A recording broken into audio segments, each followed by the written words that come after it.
ខ្ញុំគិតថា grid ឬក៏ guide layout គឺវាមានសារៈសំខាន់ខ្លាំងមែនទែននៅក្នុងការ design artwork វាអាចជួយ align element នៃផ្សេងៗនៅក្នុង artwork ឲ្យយើងនឹងត្រឹមត្រូវតាម standard អូខេអញ្ចឹងនេះគឺជារបៀបបង្កើត guide layout របស់ខ្ញុំនៅក្នុង Adobe Photoshop អូខេអញ្ចឹងជាដំបូង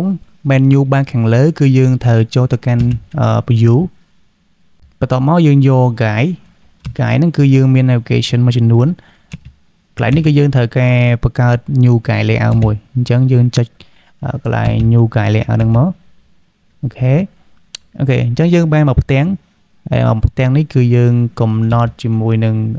guide របស់យើងនៅកន្លែងហ្នឹងហើយអញ្ចឹងកន្លែងនេះគឺយើងអាចកំណត់ជាមួយនឹង column ជាមួយនឹង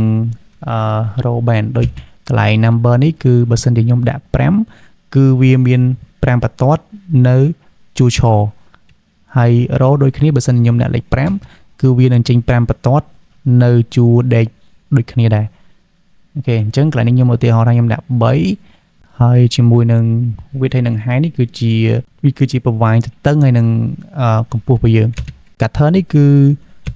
វាជា space វាគឺជាគម្លាតរវាង row ហើយនឹង column របស់យើងតែយើង មិនខ្វល់ទេគឺ cutter ហ្នឹងគឺខ្ញុំគិតថាយើងដាក់00ទៅហើយwidth ហើយនឹង height គឺដូចគ្នាគឺ00ទៅសម្រាប់ខ្ញុំជា default គឺខ្ញុំប្រើបែបហ្នឹងអូខេហើយសម្រាប់កន្លែងនេះគឺយើងអាចដាក់ជាមួយនឹង color វាបានផងដែរហើយ yes យើងអាច custom ជាមួយនឹង color ដែលយើងចង់